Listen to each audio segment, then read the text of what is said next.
ICE arrested at least 12 people during this week's operation around the cities, and nearly half of those detained are originally from Somalia. And for the first time, we're hearing from the wife of one of the men arrested, and she is pushing back on ICE's claims that he is an active gang member. 269 pounds of fentanyl pills and powders seized in this case could have yielded a staggering 6.9 million lethal doses. At 4:17 a.m., downtown Minneapolis is completely still. The kind of silence that only exists before something breaks it. Fog drifts slowly through empty streets, wrapping itself around streetlights and reflecting the soft glow of neon signs still buzzing from the night before. The Mississippi River moves quietly nearby, its bridges lit in the distance like watchful eyes. To anyone looking out from a high-rise window, the city appears asleep. But beneath that calm surface, a coordinated federal operation is already in motion. More than 200 agents from the FBI, IC, the DEA, and Minneapolis SWAT are moving into position at the same time. Their targets are spread across Minneapolis and St. Paul, 17 locations in total, each selected after years of surveillance, wiretaps, and financial analysis. This is not a show of force. This is precision. Every team knows exactly where to go, exactly who they are there for, and exactly what they are expected to find. The first target sits in the North Loop, a luxury high-rise condominium overlooking the city. According to public records, the property belongs to Judge Amina Hassan and her husband, Judge Khaled Osman. Both are sitting district court judges. Both are respected publicly. Both are trusted with sentencing drug offenders, approving search warrants, and overseeing complex financial crime cases. And according to federal investigators, both have been secretly operating on the payroll of the Sinaloa cartel. At exactly 4:18 a.m., the silence shatters. Flashbangs explode. The reinforced door is breached. Agents in black tactical gear flood the apartment, weapons raised, voices cutting through the air with sharp, practiced commands. Judge Hassan is pulled from her bedroom wearing silk pajamas, stunned and disoriented. Judge Osman moves toward the kitchen counter where a laptop sits open, still powered on. He barely gets his hand on it before an agent slams his wrist onto the granite and locks him in cuffs. No files are deleted. No warnings are sent as agents secure the residence. A search team moves into the master bedroom closet. Behind rows of tailored suits and neatly pressed judicial robes, they find a hidden steel safe built directly into the wall. Inside are stacks of cash totaling $340,000, vacuum-sealed bricks of cocaine, and 3 encrypted hard drives. At that moment, agents understand this is no ordinary corruption case. And they are right. Across the river in St.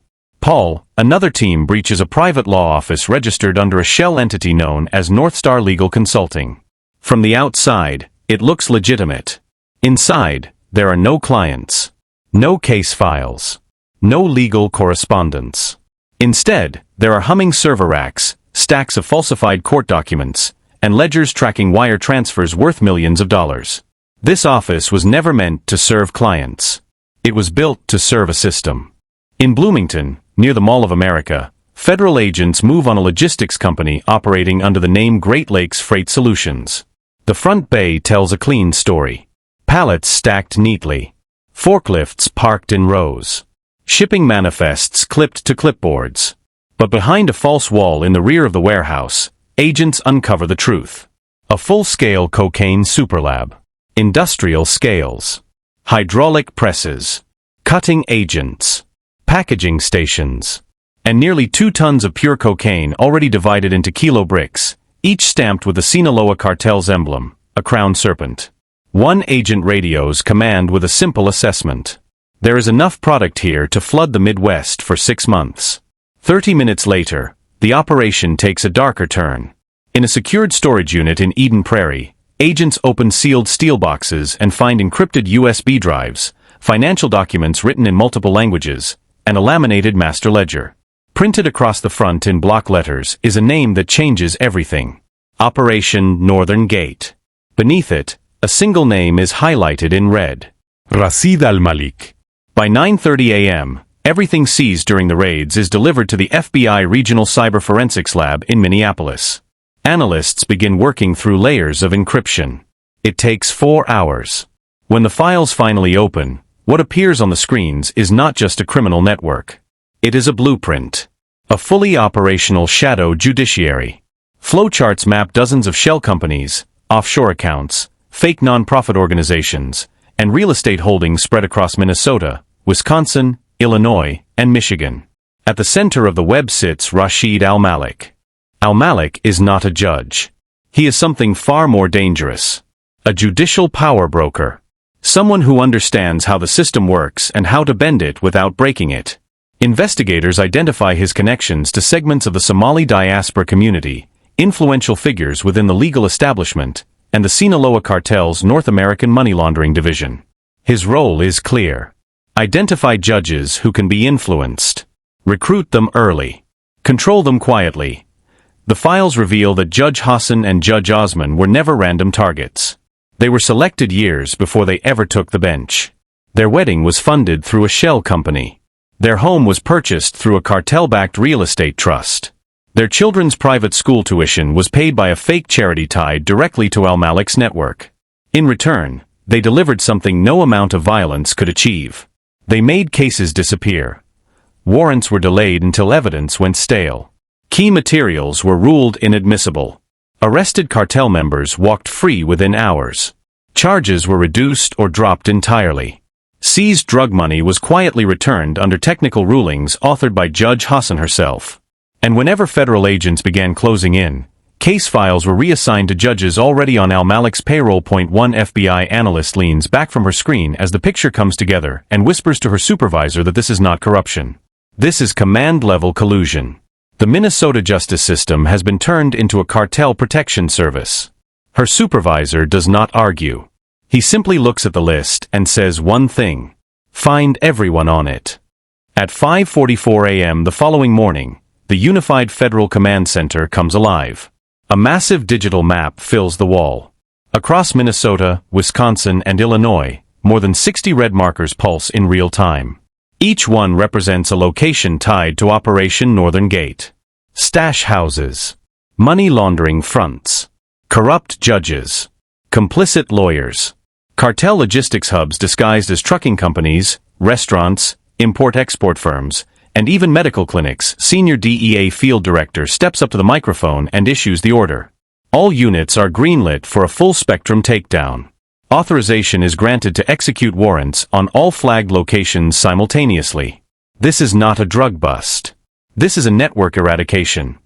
Within minutes, more than 1,000 federal agents deploy across 3 states. Black Hawk helicopters lift off from regional airports. Armored SWAT vehicles roll through pre-dawn streets. ICE tactical teams hit human trafficking safe houses used to move both drugs and people through the Great Lakes Corridor. And Milwaukee, agents storm a nightclub operated by the cartel, where cocaine is distributed through VIP bottle service. In Chicago, a high-end car dealership laundering drug money through luxury vehicle sales is breached. Near the Canadian border in Duluth, agents intercept a refrigerated truck convoy carrying 780 kilos of cocaine hidden inside frozen seafood shipments. Back in Minneapolis, arrests continue. Judge Hassan's brother, a city councilman who approved zoning permits for cartel-front businesses, is taken into custody. Judge Osman's former law school mentor, a retired appellate judge who ghostwrote legal opinions shielding cartel operations, is arrested. 4 deputy court clerks who altered case files under Al-Malik's direction are removed from their offices in handcuffs. 72 hours later, cameras roll at a press conference at the FBI Minneapolis field office. Officials announce the dismantling of what they describe as the most sophisticated judicial infiltration network ever uncovered in the United States. 19 arrests. 2 sitting judges. Multiple court officials. More than 3 tons of cocaine seized. Over $89 million in cash and assets recovered. A $1.5 billion money laundering operation dismantled. But authorities are clear. This case is not over. It is just beginning. Because what makes this story truly dangerous is not violence. It is silence. For years, while fentanyl, cocaine, and heroin poured into Minneapolis, while overdose deaths climbed and neighborhoods were hollowed out by addiction, the very people sworn to stop it were enabling it. Not because they were weak. Because they were bought. Rashid Al-Malik did not need guns. He did not need threats. He only needed access to the courtroom, to the gavel, and to the signatures that quietly make crime legal. That is what Operation Northern Gate was. A hostile takeover of justice itself. And if those encrypted drives had not been cracked, it would still be running today. If you're still watching, ask yourself how deep cartel infiltration can really go. And how many names are still waiting to be exposed. At 4:17 a.m., downtown Minneapolis is completely still. The kind of silence that only exists before something breaks it. Fog drifts slowly through empty streets, wrapping itself around streetlights and reflecting the soft glow of neon signs still buzzing from the night before. The Mississippi River moves quietly nearby, its bridges lit in the distance like watchful eyes. To anyone looking out from a high-rise window, the city appears asleep. But beneath that calm surface, a coordinated federal operation is already in motion. More than 200 agents from the FBI, IC, the DEA, and Minneapolis SWAT are moving into position at the same time. Their targets are spread across Minneapolis and St. Paul, 17 locations in total, each selected after years of surveillance, wiretaps, and financial analysis. This is not a show of force. This is precision.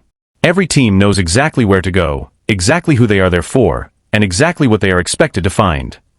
The first target sits in the North Loop, a luxury high-rise condominium overlooking the city. According to public records, the property belongs to Judge Amina Hassan and her husband, Judge Khaled Osman. Both are sitting district court judges. Both are respected publicly.